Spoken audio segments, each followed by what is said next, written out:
सुप्रभात सभी को। किसी भी देश की जो अर्थव्यवस्था होती है उस देश के प्रगति एवं विकास का सूचकांक होती है।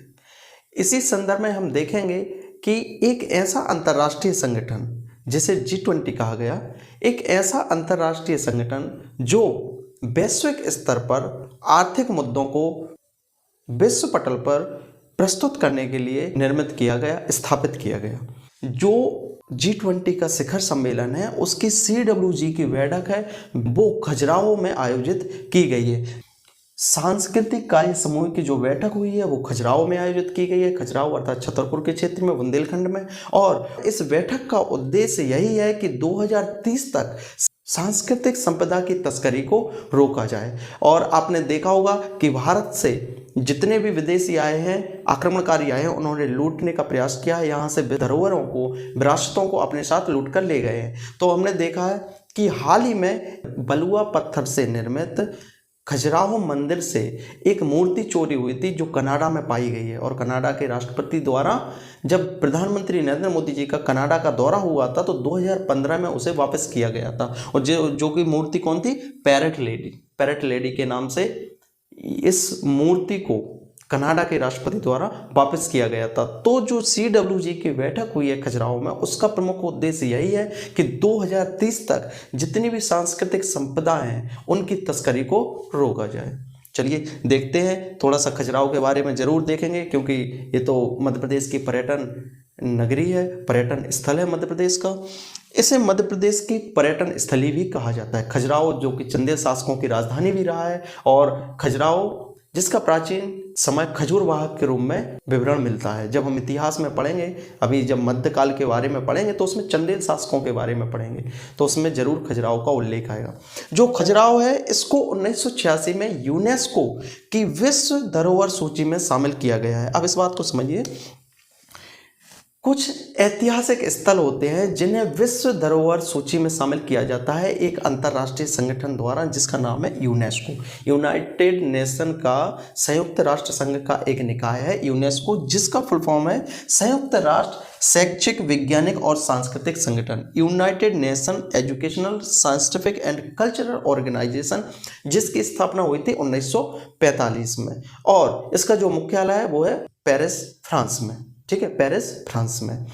तो यूनेस्को की विश्व विरासत सूची में मध्य प्रदेश की 3 धरोहरों को, 3 विरासतों को शामिल किया गया है, जिसमें एक खजुराहो के मंदिर, दूसरा सांची के बौद्ध स्तूप और तीसरा भीमबेटका की गुफाएं। जब हम पढ़ेंगे मध्य प्रदेश के विश्व धरोहर स्थल तो उसमें हम तीनों के बारे में अवश्य पढ़ेंगे। ठीक है, तो जो पहला है वो है खजुराहो के मंदिर और सांची के बौद्ध स्तूप और भीमबेटका की गुफाएं। भीमबेटका की गुफाओं के बारे में मैंने पाषाण काल में पढ़ा दिया था। तो 1986 में यूनेस्को की विश्व विरासत सूची में शामिल किया गया और यहाँ पर अनेक मंदिरों का निर्माण किया गया है। खजुराहो में काम कला से संबंधित मंदिरों का निर्माण किया गया है जो 950 से 1050 ईस्वी अर्थात मध्यकाल में निर्मित किए गए हैं। जो ये राजधानी क्षेत्र था चंदेल शासकों का, तो यहाँ पर जितने भी मंदिरों का निर्माण कराया गया है वो चंदेल शासकों द्वारा ही कराया गया है, जिसमें हम देखेंगे कि अनेक मंदिर हैं, कंदरिया महादेव मंदिर और पार्श्वनाथ मंदिर, विश्वनाथ मंदिर, इसके अलावा 64 योगिनी मंदिर, लक्ष्मण मंदिर, आदिनाथ मंदिर और मतंगेश्वर मंदिर। यहाँ पर जितने भी मंदिरों का निर्माण किया गया है वो नागर शैली में किया गया है। जब वास्तुकला की शैलियाँ देखते हैं या मंदिरों के निर्माण की शैलियाँ देखते हैं तो 3 तरह की शैली या मंदिर निर्माण की 3 तरह की शैलियों का जिक्र आता है, जिसमें सबसे पहला आता है नागर शैली, दूसरा आता है द्रविड़ शैली और तीसरा आता है बेसर शैली। इनमें जो प्रमुख अंतर है वो मंडप को लेके अंतर है। कैसा? जो नागर शैली है उसमें मंडप होंगे और जो शिखर होगा इस तरह से होगा, रेखीय शिखर। जिसे हम बात करते हैं नागर शैली, तो जो खजुराहो के मंदिर हैं या कोणार्क के सूर्य मंदिर है जिसका जो शिखर होगा वो रेखीय होगा और इसमें आगे मंडप बना रहता है और रेखीय शिखर के नीचे गर्भगृह होता है। तो इस तरह के जो मंदिर होते हैं वो नागर शैली के अंतर्गत आते हैं, जिसमें खजुराहो का मंदिर हुआ या फिर लिंगराज मंदिर, कोणार्क का सूर्य मंदिर, ये सब किस कैटेगरी में आते हैं? नागर शैली में, वास्तुकला की नागर शैली में। इसके अलावा जो दूसरे आते हैं वो आते हैं द्रविड़ शैली। जो दक्षिण भारत के मंदिर हैं वो द्रविड़ शैली के अंतर्गत निर्मित किए गए हैं, जिसमें जो शिखर होगा वो रेखीय ना होकर पिरामिड नुमा होगा। जितने भी दक्षिण के मंदिर हैं, जैसे महाबलीपुरम हुआ, तंजौर का बृहदरेश्वर मंदिर हुआ तमिलनाडु का, तो वहां पर भी जो शिखर पाए जाएंगे वो पिरामिड नुमा होते हैं, तथा इनमें एक विशेषता होती है कि इनके सामने गोपुरम का निर्माण किया जाता है। ठीक है।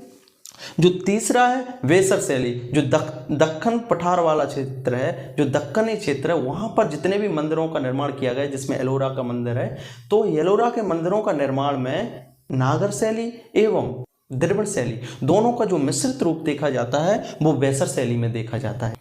एलोरा के मंदिरों में इस कला शैली के दर्शन होते हैं। ठीक है। और जो नागर शैली के मंदिर है वो उत्तर एवं मध्य भारत में पाए जाते हैं। अधिकांशतः जो खजुराहो के मंदिर हैं वो नागर शैली में निर्मित किए गए हैं। ठीक है। तो ये तो हो गया G20 जो शिखर सम्मेलन हो रहा है उसके बारे में सामान्य सी बातें, और उम्मीद करता हूँ कि आपको समझ आया होगा। ठीक है। और करंट अफेयर्स को थोड़ा सा अपने आधार पर भी पढ़ने का प्रयास करें। मेरे कहने का मतलब ये है कि जो राष्ट्रीय घटनाक्रम है और अंतर्राष्ट्रीय घटनाक्रम वो आप स्वयं से पढ़ने का प्रयास कीजिए। जो मध्य प्रदेश से संबंधित घटनाक्रम है वो जरूर आपको समझाने का प्रयास करूंगा। ठीक है। बहुत बहुत धन्यवाद। Have a nice day.